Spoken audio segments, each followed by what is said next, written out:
বছর ঘুরলেই রাজ্যে বিধানসভা নির্বাচন, আর তার প্রস্তুতি জোর কদমে চলছে। আর ঠিক নির্বাচনের আগে ভারতের নির্বাচন কমিশনের মারফত আমরা রাজ্য জুড়ে দেখতে পাচ্ছি এসআইআর প্রক্রিয়াও চলছে। ঠিক এই মুহূর্তে তৃণমূলের অবস্থান আমরা প্রত্যেকেই জানি। আমরা সরাসরি কথা বলবো রাজ্য তৃণমূলের সহসভাপতি জয়প্রকাশ মজুমদারের সঙ্গে। জয়প্রকাশ দা, এসআইআর কতটা প্রভাব ফেলবে নির্বাচনে?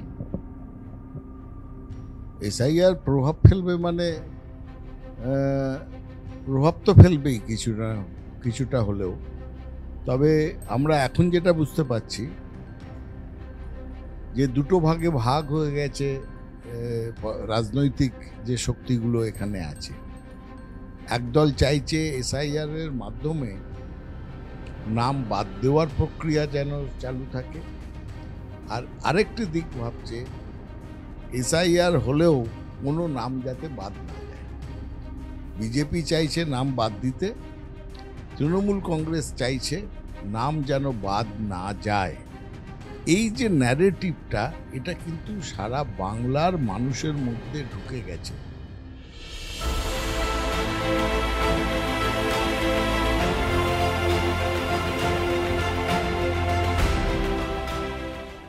এবং এখন যে এসআইআর প্রক্রিয়া চলছে, সব জায়গায় দেখবেন তৃণমূল কংগ্রেসের যে বিভিন্ন ওয়ার রুম হয়েছে, ক্যাম্প হয়েছে, সেসব জায়গায় মানুষের ঢল নেমেছে এবং তারা একই কথা বলছে যে আপনাদের কাছে আসলে আমরা জানি যে আপনারা নামটা বাদ দিতে চেষ্টা করবেন না। বিজেপি বলছে কোনো রোহিঙ্গা থাকবে না বাংলায়, কোনো অনুপ্রবেশকারী মুসলমান থাকবে না। আদেও কি এসআইআর তাই হবে? না, রোহিঙ্গা ছিল কোথায়? আমি জিজ্ঞেস করছি বিজেপিকে, আপনারা কি এ পর্যন্ত কোনো রোহিঙ্গার নাম ভোটার লিস্টে দেখাতে পেরেছেন?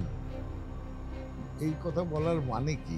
যদি বলেন এখানটাতে আচ্ছা মনে করুন কোনো মেক্সিকান থাকবে না এই ভোটার লিস্টে, তার থেকে বোকা বোকা কোনো কথা হয়? সেই রকমই রোহিঙ্গা হচ্ছে মিয়ানমারের লোকজন। তারা যেখান দিয়ে ঢুকে আসবে তার সংশ্লিষ্ট 5-6টা রাজ্য সেখানে এসআইআর করছেন না। তারা 1000 মাইল দূরে এসে পশ্চিমবঙ্গে এসে ঘাঁটি গেড়ে ভোটার লিস্টে নাম ঢুকিয়েছেন। একটা দেখান না। এ পর্যন্ত বলেছে অনেক কথা। আমরা তো চ্যালেঞ্জ করেছি, শুভেন্দু অধিকারীকে আমি পার্সোনালি চ্যালেঞ্জ করেছি, অত দরকার নেই, আপনি 100টা রোহিঙ্গার নাম দেখান ভোটার লিস্টে। এসব পারে না, এসব হচ্ছে হাওয়া গরম করা কথা। আসল কথা হচ্ছে এরা চাইছে বিশেষ বিশেষ জায়গায়, যেটা বিহারে করেছে। বিহারের এখনকার ইলেকশনের যে ফলাফল সেটা যদি দেখবেন যেসব জায়গায় এসআইআর করে নাম বাদ দিয়েছে সেই সব জায়গাতেই বিজেপি জিতেছে। মানে সংশ্লিষ্ট আইডেন্টিফাই করেছে এটা আরজেডির জায়গা, এটা কংগ্রেসের, এটা সিপিআই-এমএল এর বুথ। সেসব জায়গা থেকে নাম বাদ দিয়ে এমন একটা ফরম্যাট করেছে যাতে বিজেপি জিততে পারে। পশ্চিমবঙ্গেও কি সেই ফরম্যাট করার ওদের পরিকল্পনা বা ষড়যন্ত্র আছে বলে আপনাদের ধারণা? না, পশ্চিমবঙ্গে এসে ওরা হোঁচট খেয়েছে। হোঁচটটা এইখানেই, সারা ভারতবর্ষে আপনাকে মনে রাখতে হবে একমাত্র পশ্চিমবঙ্গ এবং একমাত্র পলিটিক্যাল পার্টি তৃণমূল কংগ্রেস যাদের এই সক্ষমতা আছে, এই কবজির জোর আছে যে প্রত্যেক বুথে কিছু না হলেও 10 থেকে 15 জন কর্মী আছে যারা সমস্ত ভোটারদের চেনে। এবং সেইভাবেই আমরা এই এসআইআর প্রক্রিয়াতে আমরা আমাদের কর্মীদের নিয়োজিত করেছি। সে সংখ্যাটা কত? আমাদের প্রায় 81,000 বুথ। 81,000 বুথে একজন করে প্রত্যেক বুথে বুথ লেভেল এজেন্ট আছে, যে BLO2 ফর্ম দিয়ে যাদের নিয়োগ করা হয়। তাদের সঙ্গে সঙ্গেই কিন্তু আবার দেখবেন অন্তত প্রায় 12 থেকে 15 জন করে তার সঙ্গীরা এই এসআইআর প্রক্রিয়াতে বাড়ি বাড়ি যাচ্ছে, বসে ফর্ম ফিল আপ করছে, মে আই হেল্প ইউ ক্যাম্পে থাকছে। ফলে 81,000 ইন্টু 15 যদি করেন তাহলে দেখবেন প্রায় 13-14 লক্ষ তৃণমূল কর্মী তারা কিন্তু মাঠে ময়দানে এখন সক্রিয়ভাবে সকাল থেকে সন্ধেবেলা পর্যন্ত নেমে পড়েছে। এই জায়গাতে ইলেকশন কমিশন বা বিজেপির পক্ষে কিছু হেরাফেরি করা, কিছু কায়দা কানুন করা অসম্ভব হয়ে উঠেছে। এই বাংলা যখন ভাগ হলো 1947 সালে দ্বিজাতি তত্ত্বেতে, সেই বাংলা ভাগ হওয়ার পর থেকে আজ পর্যন্ত ওপার বাংলা থেকে, মানে বর্তমানে বাংলাদেশ, আগে পূর্ব পাকিস্তান, ওপার বাংলা থেকে এই উদ্বাস্তু তথা শরণার্থীদের আসা ফল্গু নদীর মতন সব সময় বয়ে চলেছে। আপনি একটা টাইম বলতে পারবেন না যে এই 1 বছর একজনও শরণার্থী আসে বা উদ্বাস্তু আসে, এটা নয়। মনে রাখতে হবে যে স্বাধীনতার সময় পূর্ব পাকিস্তানে প্রায় 21% হিন্দু ছিল। আজকে সেই সংখ্যাটা বাংলাদেশে গিয়ে দাঁড়িয়েছে 4% একটু কম। তাহলে এই বাদবাকি হিন্দুরা কোথায় গেল? তারা কি বঙ্গোপসাগরে গিয়ে ঝাঁপ দিয়েছে? তারা তো এসছে এই পার বাংলাতেই। খুব অল্প সংখ্যক গেছে ত্রিপুরা কিংবা আসামের কাছাড় জেলায় কিছু গেছে, কিন্তু 99% এসছে এপার বাংলাতে। এবং এই যে আশা, তাতে তো অধিকাংশই হিন্দু। সেই উদ্বাস্তু শরণার্থী যাই বলি না কেন, এদের নতুন নামকরণ করেছে বিজেপি, ঘুষবাইট কিংবা অনুপ্রবেশকারী, এইসব নামকরণ বিজেপির নামকরণ। তো আমাদের এখানে শরণার্থীরা এসছে, বাংলা তাদের জায়গাও দিয়েছে, তাদের আশ্রয়ও দিয়েছে। এবার তাদেরই হচ্ছে সব থেকে অসুবিধা। তাদের মাথায় চিন্তা যে 1987 সালে দেখবেন একটা ডকুমেন্ট লেখা আছে SIR এর মধ্যে, কি কি ডকুমেন্ট আপনি দেখাতে পারেন। 1987 সালের 31শে জুলাইয়ের আগের ব্যাংকের খাতা থাকলে, পোস্ট অফিসের খাতা থাকলে, সেই ডকুমেন্ট দেখালে আমরা বুঝবো যে আপনি যোগ্য। এবার আপনি বলুন তো, 1987 সালের 31শে জুলাইয়ের আগের যদি কেউ থাকে, সে রেখে দেবে সেইটা? কারোর কাছে পাবেন আপনি? মোদি সাহেব দেখাতে পারবেন যে মোদি সাহেব আপনি তো ভারতবর্ষেই ছিলেন, 1987 সালের 31শে জুলাইয়ের সময় আপনার যে ব্যাংক বইটা ছিল, সেই ব্যাংক বইয়ের একটা কপি দিন তো? তা পারবেন উনি? অবাস্তব। এই হচ্ছে বিজেপির শয়তানি বুদ্ধির প্রতিফলন এগুলো। তাতে সব থেকে অসুবিধে পড়ছে হিন্দুরাই, মতুয়ারা, সাধারণ মানুষ, নমশূদ্র যারা এসছে। তাই জন্যে এটার মধ্যে যে শয়তানি বুদ্ধি কাজে লাগিয়েছে, সেটা কিন্তু বুমেরাং হয়ে গিয়ে বিজেপির বিরুদ্ধেই যাচ্ছে। কারণ যেটা আমি প্রথমেই বললাম, সমস্ত ভোটার সারা পশ্চিমবঙ্গের, তারা দুভাগে ভাগ করছে। তারা SIR এর জন্য চিন্তিত, আতঙ্কগ্রস্ত। এবার সামনে গিয়ে ফর্ম ফিল আপ করে আমাদের নাম ঢোকাতে হবে, তার জন্যে কে বন্ধু কে শত্রু। বিজেপি চায় নাম বাদ দিতে, ওরা শত্রু। তৃণমূল চায় নাম রাখতে, এরা বন্ধু। তাই জন্য আপামর জনগণের কাছে এই পার্থক্যটা হয়ে গেছে, কে বন্ধু কে শত্রু। শুভেন্দু অধিকারী বা শান্তনু ঠাকুর বলছেন কোনো হিন্দুর ভয় নেই, সিএতে নাম বা ফর্ম ফিল আপ করলে আপনারা সার্টিফিকেট পেয়ে যাবেন, কারোর নাম বাদ যাবে না। শুভেন্দু অধিকারী যেটা বলছেন না, সেটা হচ্ছে খুব সাংঘাতিক একটা, এর মধ্যে শয়তানি বুদ্ধি আছে, বিপজ্জনক ব্যাপার আছে। সিএতে নাম অ্যাপ্লাই করা মানেই প্রথমেই আপনি ঘোষণা করলেন, নিজেই ঘোষণা করে দিলেন, আমি এখানকার নই, আমি এই দেশের নই। এইটা প্রাইমারি কন্ডিশন সিএ এর অ্যাপ্লিকেশনের জন্যে। আপনি প্রথমেই বলে দেন, হুজুর আমি অপরাধী, এবার আমার অপরাধটা ক্ষমা করুন। ভেবে দেখুন কতখানি সাংঘাতিক এদের কথা। তারপরে সিএ অ্যাপ্লাই করে কবে নাগরিকত্ব পাবো? 27শে ফেব্রুয়ারি ফাইনাল, এই 7ই ফেব্রুয়ারি ফাইনাল লিস্ট বেরোবে, 7ই ফেব্রুয়ারি। আর 2 মাস সময় আছে, এর মধ্যে সব নাম ঢোকানো। সিএ অ্যাপ্লাই যদি করি ফয়সালা হয়ে যাবে। সব থেকে বড় কথা, যে মুহূর্তে আমি এটা অ্যাপ্লাই করব, যাদেরকে বলছে, তার পরের দিনই তাদের যে ডিটেনশন ক্যাম্পে নিয়ে গিয়ে ঠেলে ফেলে রাখা হবে না তার কি নিশ্চয়তা? এখনো আসামে 13 লক্ষ লোক ডিটেনশন ক্যাম্পে আছে। এগুলো হচ্ছে এদের মানুষ ঠকানোর কল। 2002-এ যাদের নাম নেই তাহলে তাদের পরিণতি কি হতে চলেছে?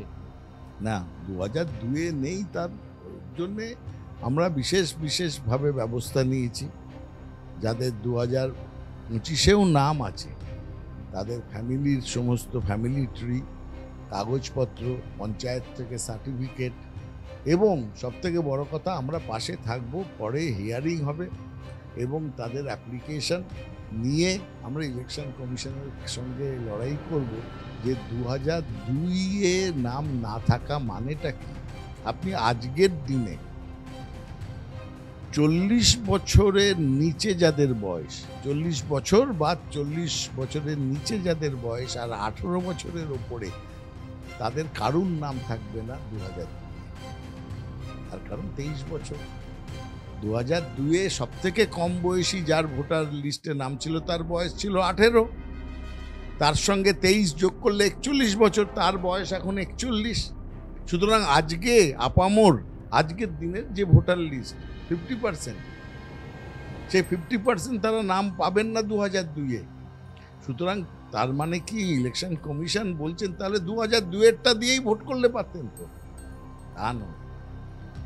আমাদের দায়িত্ব হচ্ছে, তৃণমূল কংগ্রেসের দায়িত্ব, 2002 ধরে যতই হিসেব করা হোক না কেন, কোনো বৈধ ভোটার এখানে যারা 2024-এ ভোট দিয়েছে, 2021-এ ভোট দিয়েছে, 2019-এ ভোট দিয়েছে, সেই সমস্ত ভোটার যাতে তাদের ভোটের অধিকার না হারান, গণতান্ত্রিক অধিকার যাতে তাদের থাকে, সেই দিকে লক্ষ্য রাখা। এবং আমরা নিশ্চিত প্রত্যেককে তারা ভোটের অধিকার পাবে। সিএতে নাম তোলার জন্য ক্যাম্প করেছে বিজেপি এবং ওপার বাংলা থেকে আসা মানুষদের বলছে যে সিএতে আবেদন করুন। এটি কি আদতে মিথ্যাচার? না, আমি আবার বললাম, মিথ্যাচার বলে না, এটার মধ্যে একটা শয়তানি পরিকল্পনা আছে, একটা খুব খারাপ শয়তানি পরিকল্পনা আছে। এবং তারা চাইছে একটা টাইম আসবে যাতে ভারতবর্ষে বিভিন্ন জায়গায় দুটো শ্রেণীর লোক করে দেওয়া যায়। আপনারা জানেন আসামে ডি ভোটার বলে একটা পদার্থ আছে, ডি ভোটার, ডিলিটেড ভোটার। তারা থাকবে, খাবে দাবে, এখানে তারা শ্রম দেবে, চাষের মাঠে গিয়ে করবে, কিন্তু তারা কোনো সামাজিক প্রকল্পের টাকা পাবে না, কোনো সুযোগ সুবিধে পাবে না, ভোটের অধিকার পাবে না, কোনো সরকারি কাজ পাবে না। যদি আজকে সারা ভারতবর্ষে আমি 25% লোককে ডি ভোটার করে দিতে পারি, সমাজে অচ্ছুত করে দিতে পারি, দ্বিতীয় শ্রেণীর নাগরিক করে দিতে পারি, সিটিজেন, বি ক্লাস সিটিজেন করে দিতে পারি, তাহলে এই মোদির সামাজিক প্রকল্প আমরা বলতে পারবো ওদের বাদ দিয়ে দিলাম, টাকা পয়সার চাপ কম পড়লো। কারণ অর্থনৈতিক অবস্থা বর্তমানে ভারতবর্ষের খুব খারাপ, বৈদেশিক ঋণ বা এসব নিয়ে মুক্তপুরে আছে।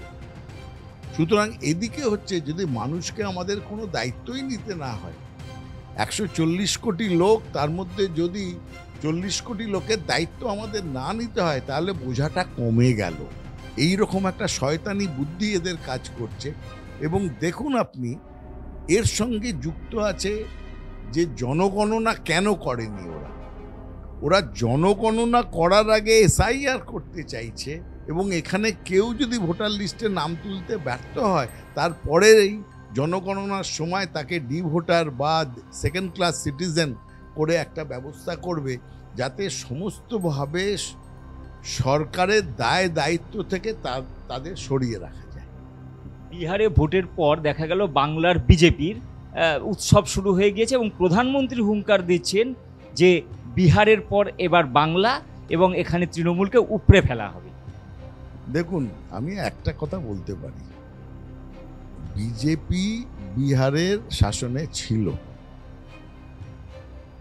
নির্বাচনের পরে যেভাবেই নির্বাচন হোক না কেন, বিজেপি আবার ওই সঙ্গী সাথী নিয়ে আবার ক্ষমতায় থেকে গেছে।